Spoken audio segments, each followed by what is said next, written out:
Duffy's Tavern where the elite meet to eat. Special today, pig's pickle feet. Archie speaking. Duffy ain't here. Oh, hello, Duffy. Yeah. Oh, yeah, must be 3 or 4 customers here already. You hear that, Duffy? You're in business again. Listen, Duffy, you picked out a very bad time to call up. Yeah, we're just going to go on the air for a broadcast. Now, wait a minute, Duffy. Don't get all excited. It ain't costing a cent. No, the network's doing it for prestige. Well, now, Duffy, I can't brandy words with you now. We're just going on the air, I'm telling you. Goodbye, Duffy. I'll see you later.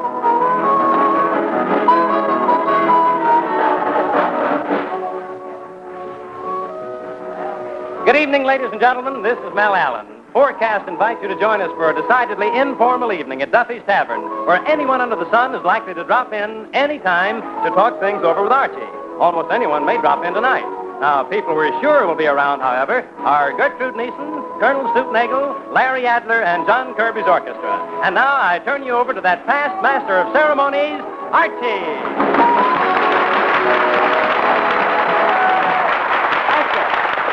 Thank you very much. Good evening, ladies and gentlemen. This is the voice of Duffy's Tavern speaking, formerly Duffy's Bar and Grill and still owned by the same proprietorship. And we take great pride in presenting them great musicians, John Kirby and his high schoolians. They offer their own version of Royal Garden Blues. You will note that in the second chorus, the piccolo player hits a note so high that it can only be heard by a dog. Mr. Kirby.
Hello, Duffy's Tavern, where the elite meet to eat. The special today, pig's pickle feet.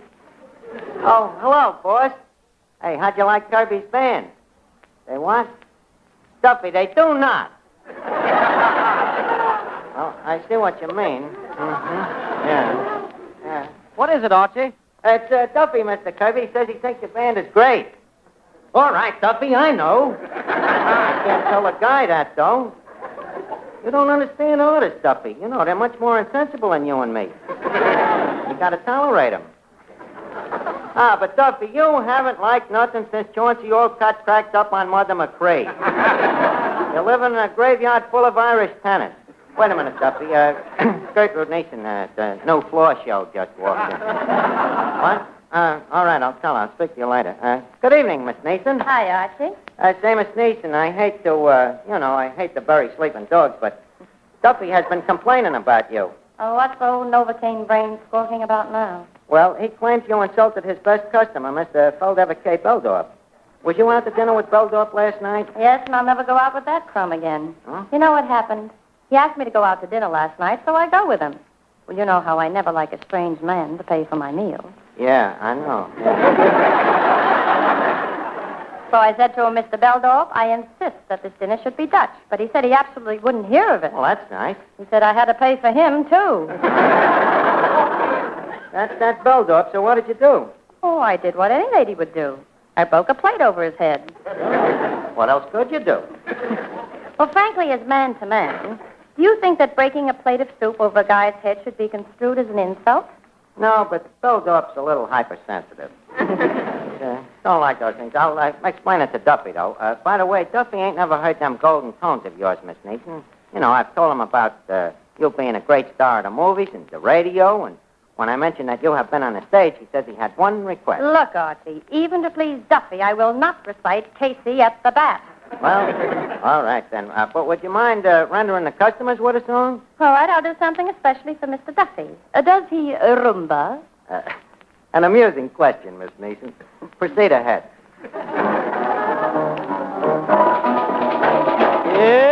Bailar con la rumba, mi negra, Marina le toca. Mariana le Is a little knowledge quite good? Maybe it won't help you, but it should. You cannot travel unless you know how Latin say yes. That inspirational, so sensational, oh sensational, yes. In Spain they say, si, si. In France they say, oui, oui. Every little Dutch girl says, ja, ja.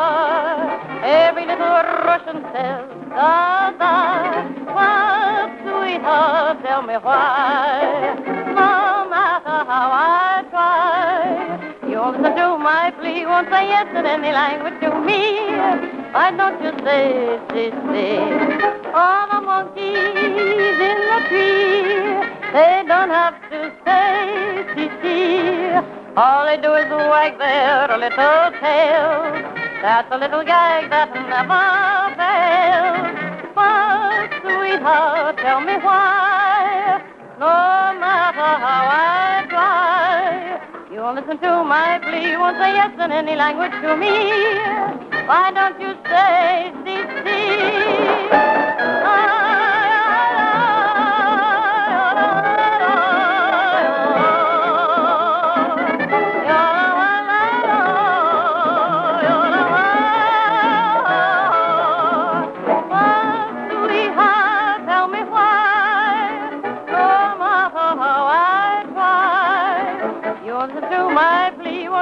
In any language to me, why don't you say, si, si?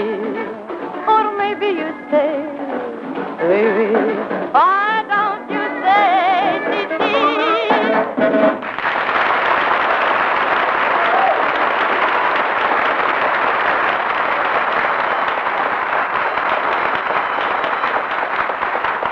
Excuse me. Good evening. Duffy's Tavern, where the elite meet to eat. Today's special pig's pickle feed. Archie speaking. Duffy ain't here. Oh, it's you again, Duffy. Say, Duffy, do I have to say that poem you made up every time I answer the phone? All right, I'll say it. Only we're going to be in trouble when the special is corned beef hash. Say, by the way, what did you think of Gertrude Neeson singing? What? Well, gee, Duffy, some people like her. What? A little more pizzicato. All right, I'll tell her. He says you should have sang louder, Miss Neeson. Let me have that phone. So, you didn't like my singing, Mr. Duffy. And you're the greatest living authority on Irish tenors. You call what you're doing living? Oh, so your wife says a girl who sings like I do would smoke cigarettes. Listen, you crummy old broken-down barfly, you miserable no-good four-flushing. What?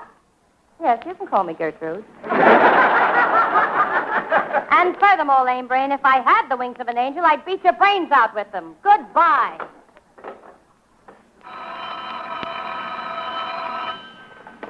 Hello, Duffy. What's new? Duffy, you and your Irish tenors. Wait a minute, Colonel Stoopnagel just come in there. Good evening, Colonel. Harding, Screechy.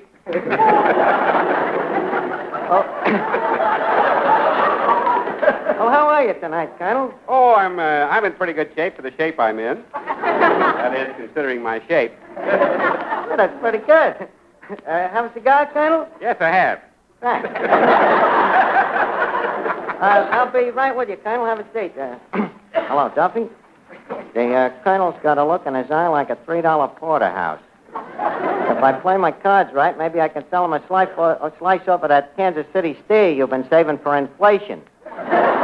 Well, listen, Duffy, that steer ain't getting no younger. Okay, see you later. Well, Colonel, you sure are a sight to give a person sore eyes. Here, let me take your hat and shotgun. Been to a wedding? Huh? Been to a wedding? No, Archie, I've been hunting ducks. Hey, Nimrod, would you mind not pointing that shotgun at my head? I just had my hair done. Pardon me, madam, but you don't have to be afraid of this fowling piece, unless you happen to be a duck. Well, she don't happen to be no duck, Colonel. She happens to be a canary. Colonel Stoopnagel, this is Chanteuse, Miss Gertrude Neeson. How do you do? I'm sure. Well, I haven't seen you in a long time. You're putting on quite a front stoop, Nagel.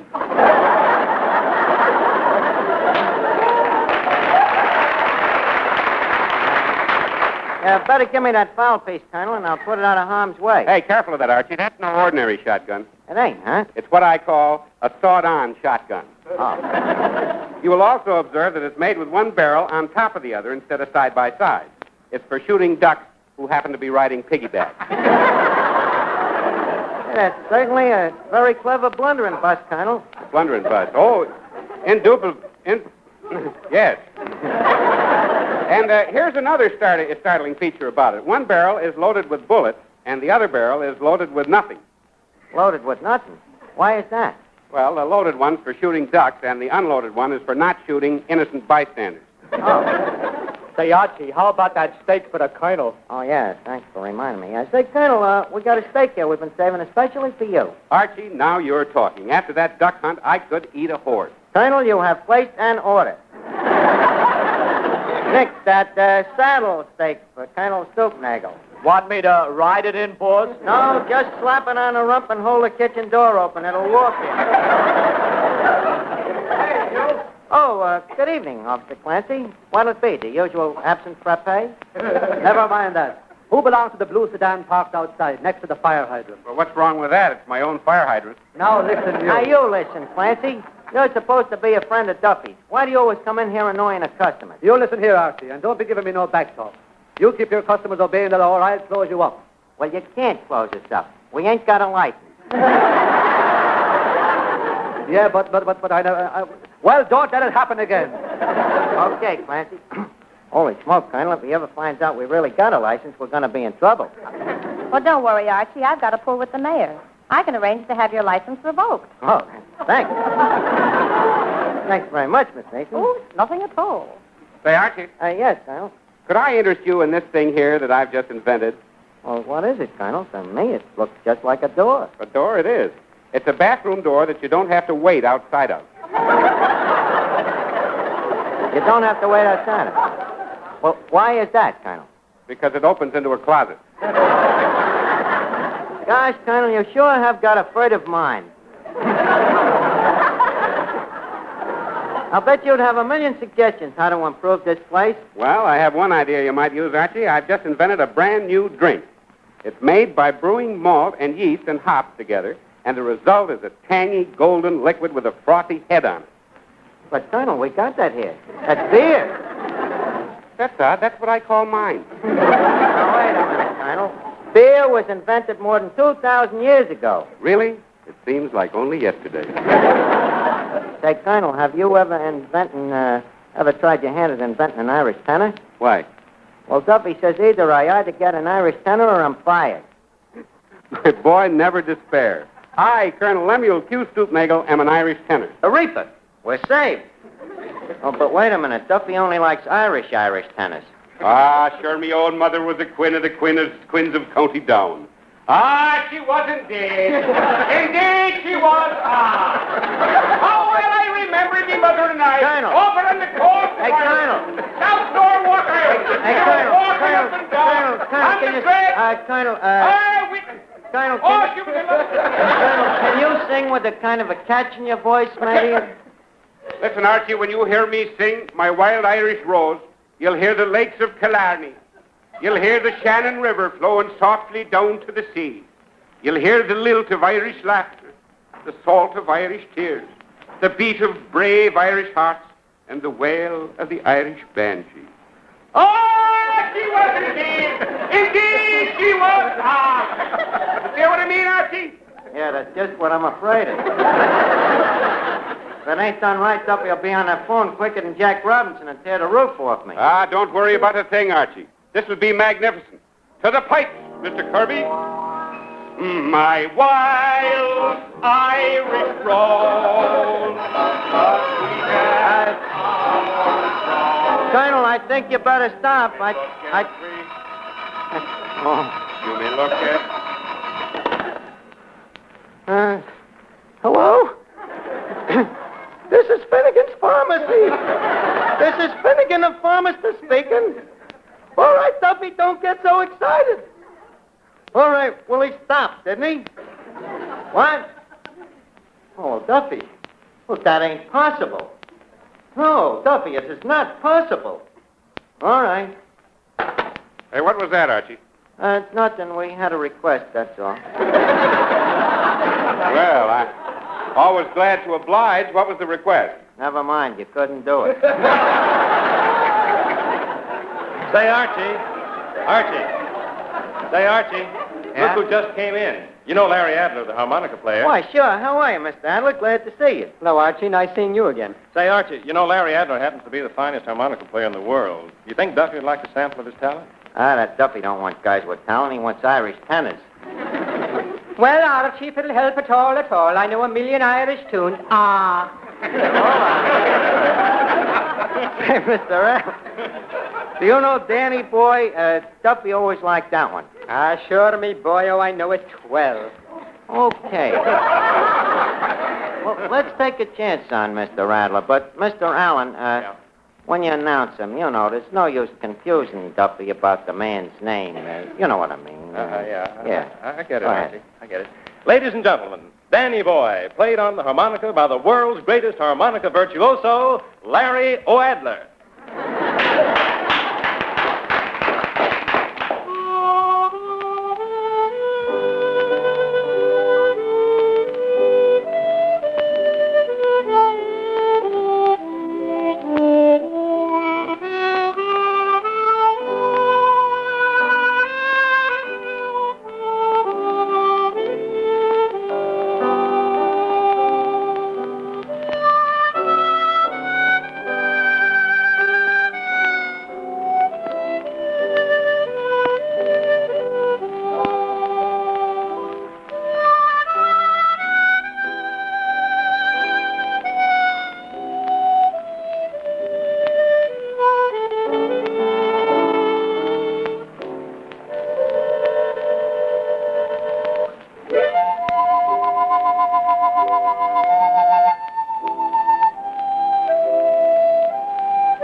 I wonder if that could be Duffy. Hello? You liked him? You really did, huh, Duffy? Oh, that's swell. Sure you can hear him on record. Yeah, you're right, Duffy. Nothing like an Irish harmonica player. What? Buy a drink for the house. Are you sure this is Duffy? Well, all right, Duffy, that's fine. Okay. Folks, Duffy's buying a drink for everybody. Did you hear that, Nick? I heard it, but I don't believe it. Well, it's true. And by the way, Nick, Duffy says close up the free lunch until the thing blows over. Yeah, boss. That's more like Duffy. Here you are, folks. Drink hearty. It's on Duffy. Well, you can quote me as being astounded. Hey, you don't often get Duffy in such a monogamous mood. Well, here goes. Needlebeard. Seems like old times. Which reminds me, Archie, whatever became of your old friend Two-Top Gruskin? Two-Top Gruskin? What is it? It isn't a net. It's a guy. He's a two-headed baseball pitcher. He can watch first base and third base at the same time. You say he had 2 heads? Certainly had 2 heads, Miss Neeson. What's so strange about Two-Top having 2 heads? Oh, there's nothing strange about it. But Two-Top Gruskin. Well, his real name is Athos and Porthos Gruskin. But they nicknamed him Two-Top, I suppose on account of him having 2 heads.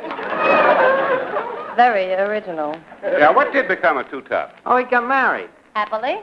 Well, as he always shakes his head when you ask him, is he happily married? Yes and no. Well, why is that, Archie? Well, it all started the night that Two-Top's wife, whose maiden name was Inez Harrigan before she was married, the night that she met Two-Top at the Dollar Beer Racket and Masquerade Ball down here at Duffy's Bar and Grill. You know, the old place. Oh, yeah. Duffy announces that first prize for the best masquerade costume is going to be a free drink on the house, which, as you know, is a very rare offer from Duffy, outside of on St. Patrick's Day. Whatsoever, let's not digress. Anyway, the masquerade gets rolling, and there's terrific competition for the free drink when all of a sudden in comes the big piece of resistance himself. He comes in. Two-Top Gruskin himself. He comes as a pair of bookends. There's a pair of bookends. Yeah, with a book between his 2 heads, a book his mother gave him. Little book his mother gave him called My Son, My Son. I get it, boss. I get it. She knew him like a book, eh, boss? Hey, that's good, Nick. But let's not have no more of that. Well, anyway, when midnight comes, the judges give the first prize to the bookend. And when he takes off his mask, everybody is amazed to see that the winner is Two-Top. That's how he met Inez. When he takes his mask off, she gives him a quick glance, and then she turns around again and gives him another glance to confirm the first glance. And right away, it was love at first sight. And she says to me later, I don't know, Archie, there was just something different about him.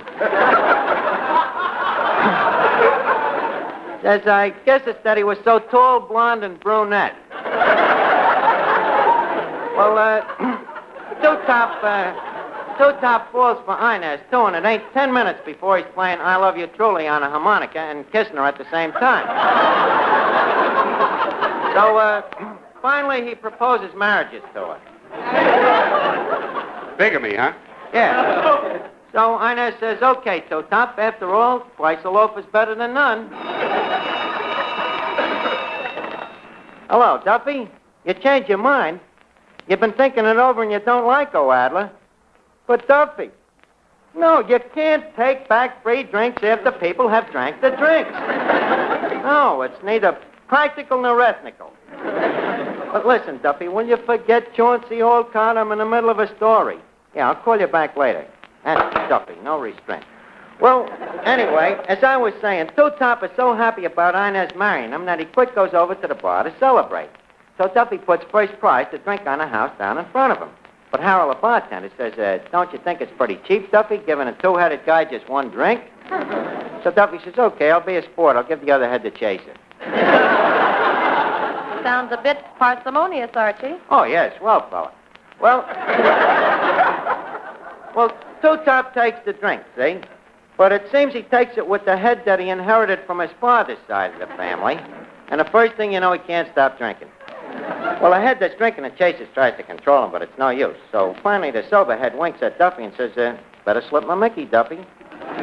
Well, then the trouble really starts. Duffy, who's a little nearsighted, makes a mistake, and he puts the Mickey into the chaser. Well, in no time, both the two tops' heads is out like light. Well, with this, Inez gets mad and she hollers, you're drunk. So as one man, two top comes two, or rather he comes four, and he says, who's drunk? So she says, you are. You on the left. Says, come on, Porthos, I'll marry you, but I never want to see that other face again. And that's why, Colonel, to this day, if you ask Two Top, is he a happy married man, he always nods one head yes and shakes the other head no. Archie, that's a wonderful story. You're a natural-born raconteur. Thanks, I think. But I'll be a natural-born corpse if I don't get an Irish tenor for Duffy. Say, Archie. Oh, are you here again, Clancy? Yes, it's the last time I'll tell you to get that car away from the fire hydrant. Oh, Clancy, don't Clancy, do you by any chance know any Irish tenors? Sure, and I'm an Irish tenor myself. Clancy Olcott. What's that, Miss Neeson? Clancy Olcott. If you can make an O-Adler out of an Adler, why can't Clancy be Clancy Olcott? But Olcott's dead.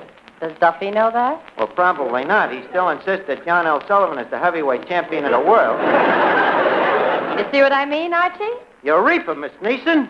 I think you've given me the mucus of an idea. Clancy, do you know when Irish eyes are smiling? Certainly. Well, what are we waiting for? Give me that microphone. Ladies and gentlemen, Duffy's Tavern takes great pride and pleasure in presenting, at the exclusive request of Mr. Duffy himself, that celebrated Irish tenor, N.C. Olcott.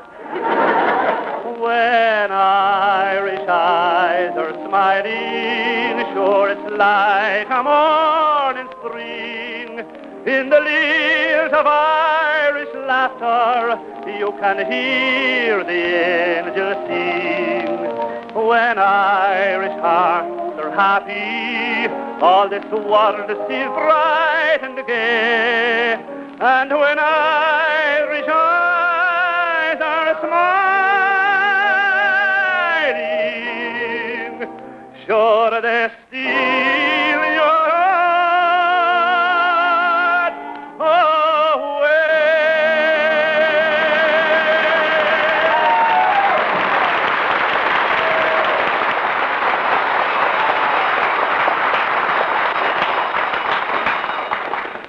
Hello, Duffy. You liked it, huh? Well, it's about time you heaped an encomium at me. What? Ah, Duffy. What do you know? He's crying. Always cries when he hears an Irish tenor. Ah, now, Duffy, please. Well, stop, Duffy, stop. Of course we all love you, Duffy. Everybody loves you. Ah, the world ain't against you. Oh, for the love of Mike, Duffy, it ain't true. I tell you, we love you like I was our own father.